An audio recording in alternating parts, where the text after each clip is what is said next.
one by one. The recruits scrambled to their feet, sweat already clinging to their skin. The air was thick with tension, the realization sinking in. As they began marching toward their next destination, Rich glanced over at Ryu, still trying to process everything. He opened his mouth to say something, but before he could, Ryu muttered under his breath, just loud enough for him to hear. "Your new hero." Rich blinked, then Schley nodded. "Yeah."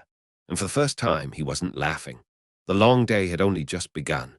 The young men stood in front of a long, white brick wall, their breath visible in the cold morning air.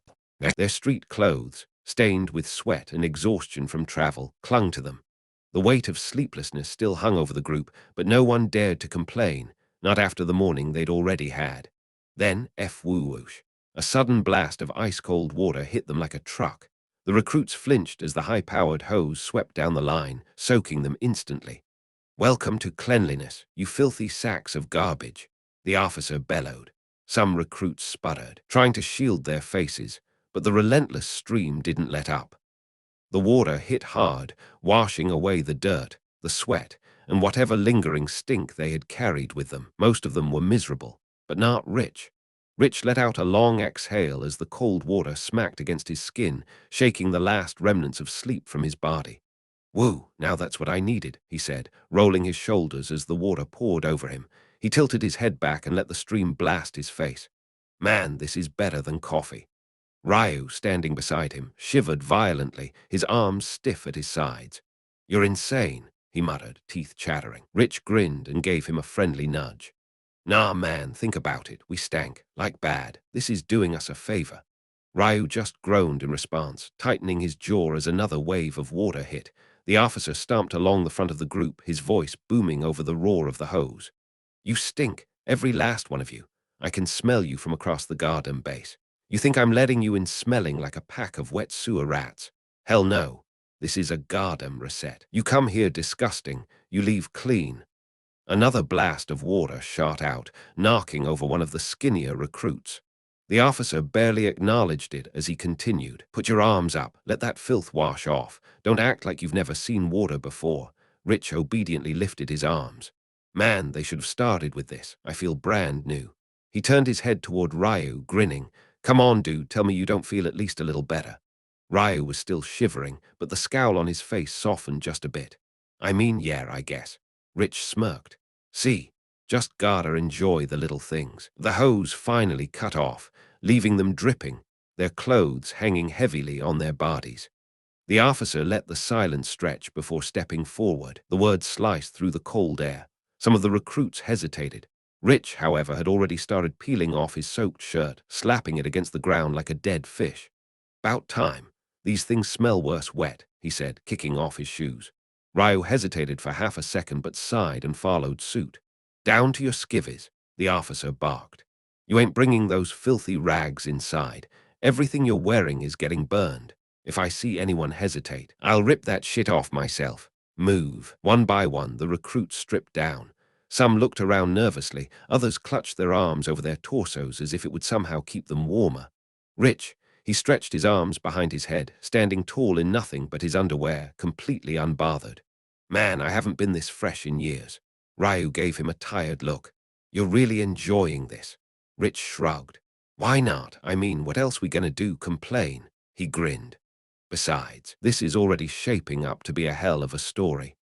Ryu shook his head, but for the first time that morning, he let out a breath that wasn't pure frustration. Maybe Rich was an idiot, but at least he made all of this slightly more bearable. The officer stomped over to the pile of discarded clothes and kicked at it in disgust. "This trash. Burn it, every last piece. We don't need the stink of your old lives in this place. You want to start fresh, then you start clean." One of the assistants doused the pile with fuel. A moment later, woof. It went up in flames, black smoke curling into the sky. The recruits stood, half naked and shivering, watching their old lives turn to ash. The officer turned back to them. "All right, fresh meat. You're done here. Now haul your asses to the hall before I make you run there naked. Move." As they walked, Ryu glanced at Rich, who was still smiling like this was some grand adventure. He let out a small breath and muttered, "Your new hero." Rich nodded without hesitation. "Damn right. Now you are getting me." And with that, the recruits marched toward whatever hell awaited them next. The recruits trudged into the supply hall, their bare feet slapping against the cold, hard floor. The space was massive, rows upon rows of shelves, stacked with uniforms, boots, gear, and everything they'd need for the next 10 weeks. The air smelled of starch, rubber, and fresh leather, a stark contrast to the smoke and filth they had just left behind. At the front of the room, another military officer stood waiting. He was older than the drill instructor, his uniform crisp, his presence just as commanding. "Line up," he barked. "Single file, no talking." The recruits hurried into place as the process began. One by one, they stepped forward to receive their standard-issue uniforms, stiff, olive-green fatigues, heavy-duty boots, and thick socks. Next came the gear. Backpacks filled with everything they'd need to survive training, canteens, notebooks, hygiene kits, and a few other essentials they didn't fully understand yet. The barbers were next. Ryu winced as clumps of his dark hair fell to the floor, the clippers buzzing aggressively over his scalp. He barely recognized himself in the mirror afterward, his once carefully managed hair now reduced to a rough, almost military-standard cut. Rich, on the other hand, ran a hand over his freshly buzzed head and smirked. "Not bad. Feels cooler already," Ryu muttered. "You enjoy this way too much." Rich grinned. "It's all part of the experience, buddy." The recruits continued moving through the line, receiving their boots, which felt stiff and foreign on their feet, and finally their backpacks, stuffed with everything they'd need to endure the coming weeks. Once everyone was geared up, they were ushered into a large mess hall. The smell of food hit them immediately. Heart trays of something that resembled eggs, oatmeal, and toast. Some recruits perked up at the thought of a real meal, while others, Ryu included, eyed the food with suspicion. The older officer stepped forward. "Listen up. This is chow. You will eat fast. You will eat everything on your plate. If I catch you wasting food, you will regret it. Chow time is not social hour. You eat, you shut up, you move out. Understood?" A chorus of "Yes, sir," filled the hall, and with that, the recruits grabbed their trays and got to eating. Rich practically inhaled his food, shoveling it down like he hadn't eaten in days. "Damn, this ain't bad," he said through a mouthful of eggs. Ryu took a slower approach, eyeing his plate with skepticism. "It looks like it was cooked in a factory." Rich shrugged. "Tastes like it too, but hey, fuel is fuel." Once chow was finished, the recruits were led into a briefing hall where the same older officer stood at the front.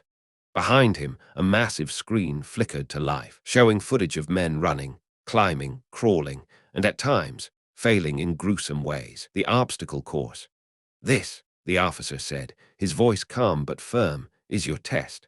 The footage rolled on, men struggling over high walls, swinging across ravines, wading through deep water while carrying heavy packs. Some collapsed from exhaustion. Others limped away with broken limbs. One recruit in the video missed a jump and hit the ground hard. The screen cut before they saw if he got up. A murmur of unease rippled through the recruits. The officer turned to face them. "You have 10 weeks. That's it. You will learn discipline, you will build strength, and you will overcome. Because if you don't move forward." He let that sink in before continuing. "There are only 2 ways to leave boot camp. The first is to pass the final obstacle course. The second," his eyes swept over them, "is not so pleasant." Silence. Ryu felt his stomach tighten as he stared at the screen. He'd figured boot camp would be tough, but this, the way they were talking, it wasn't just about endurance. It was survival. One of the recruits hesitantly raised a hand. "Sir, what happens if we fail?" The officer's face remained unreadable. "You don't want to fail." That was all he said before clicking the remote. The screen shut off. "Now, get your asses up. You'll see the course for yourselves after chow tomorrow." The recruits exchanged glances. Some looked nervous. Others, like Rich, just grinned. As they began walking out of the hall, Ryu's thoughts spiraled. Half the recruits pass. Half the recruits fail. And some don't make it out at all. Rich, walking beside him, stretched his arms and yawned. "Man, this is gonna be fun." Ryu turned to him, still uneasy. "You really think so?" Rich smirked, completely unfazed. "I know so." He gave Ryu a playful shove with his elbow. "Look, I know I'm better than at least 50% of the guys here. I'm not worried. You, on the other hand, if your little pee-pee can't handle it, you're gonna have problems. Ryu was about to snap back, but something about Rich's confidence settled his nerves. If this idiot could charge headfirst into whatever lay ahead without an ounce of fear, maybe, just maybe, he could too. He exhaled, shaking his head with a small smirk. Guess we'll see. Rich grinned. Hell yeah, we will. And with that, they marched forward, toward whatever fresh hell awaited them next.